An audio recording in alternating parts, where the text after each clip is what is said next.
So to design flashcard application, we just take a list of strings, string, we call it flashcard. Yeah, we call it flashcard and add some data, data one, data, data two, something like that, and close this. Then go to this return section, and we are building flashcard using application like PageView. So I'll explain what is PageView. First, we build it app bar, and then app bar we have the title for this app bar, which is which will return flashcards. Okay, we just add semicolon here to close this, and then we open the body. Inside the body we have page view. Then this page view will have the children's, and the children's are mapped with the this list, and this will return a text view. So just do that, and you can see, like, I'll just make sure you can see we can scroll through it. Sorry, I accidentally closed the application. Yeah, so now application is running, and you can see you can just scroll and the data is changing. This is the pretty much logic here. So now you can do that, like you can make this text style, this style attribute, and use the text style option. Then we have the font size, then we have the color dot, we can use the blue for the better visibility. Now you can see your list view is created, and now you can add as many list here, like data 3, and I'll just save this. Just hit this icon to auto reload.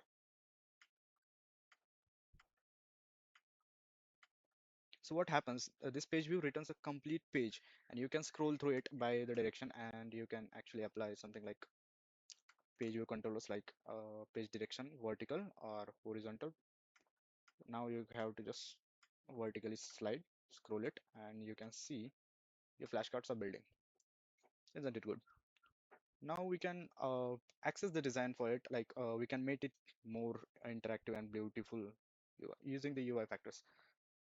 So for that, like I just create here a file. Actually, I want to change this name. Just use the rename and keep it as a home page refactor. Then I'll just create new dart file. I'll go to the new and create new dart file. Like I'm gonna call it flashcard. So we are designing a flashcard. This import material design. Then we have the class, which is flashcard. Then it extends stateless widget. Then inside we have its constructor, and then we can call the its return widget, just like this. Now just close all these things and add the return keyword here. So we are going to return here a page view, and it have its children's. Then we have a text. Actually, let's call it fact. This is of string type. So sorry, just close here, and we can add a final fact, final string fact, just like this, and we can add it in the constructor required this dot facts. So this will point to the this string, this fact, and this is passed over this. So what happens when we pass something in the constructor, it will automatically reflect there. So let's call it. So now our card is generated here, and we have homepage here. So we can call this card in our homepage. For that, I'll just get it. Firstly, I just format it for the better visibility, and then I'll just remove this text, and it will return now a flashcard. Before that, I'll just import a flashcard. So import flashcard dot dart. Now you can use flashcard. Flashcard, it has a required argument, which is e. Now I can let's just change the name. Actually, we can facts. Just change the name.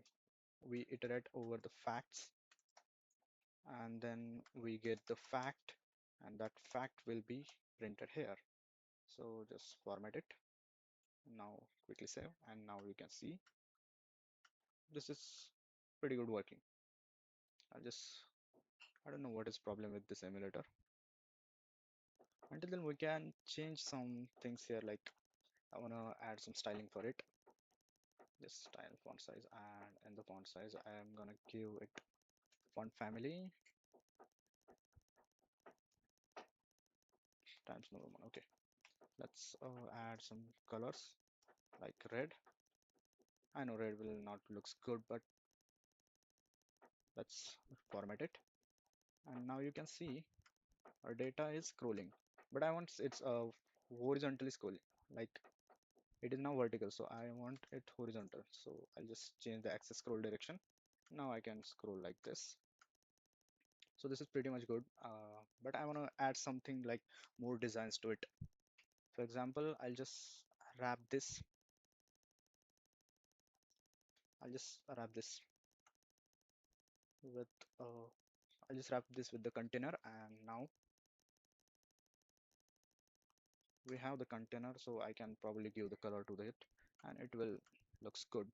But I want to do like something else. So I want to like make the corners just like this radius using corner radius. So I'm going to use another widget. So container widget called clip rect clip r rect.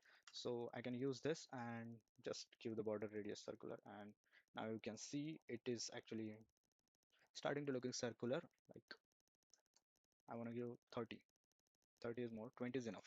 Yeah, so I can just add padding to it now, to the container. This padding use the I can so I want to give this padding and just save, so it have little bit space over here. And actually I want this to close in the padding section, so it have some edge over here. So I'll just give padding. Now you can see the little bit.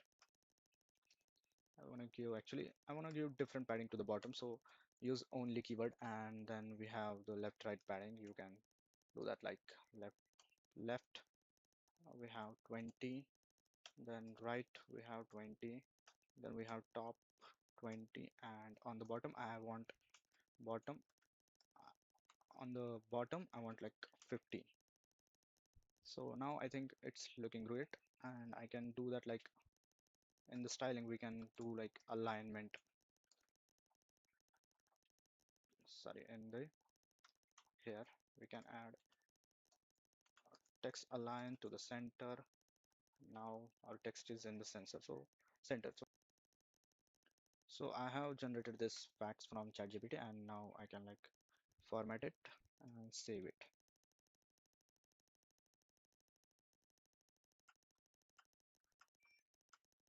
Actually I want to save, and I'll just run this app. And now you can see actually we just change some colors here. Instead of red we can go for different color which will highlight on this.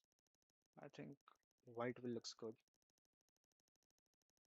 Let's do white, pure white. And now you can see your now you can see like your complete list is here, and we can add more styling to it actually by doing this. On the home page we can add on the card, it has a physics called a property. We can go here and you can see a physics called a property. Use this property physics, and now you can give the bouncing scroll. This you can use almost everything from this file, but don't change this file. Okay, so now I'll just run again, and now you can see this bouncing effect when I'm changing it. Now you can add your styling also in the theme here, and you can do this like styling to this app bar. You can do anything pretty much.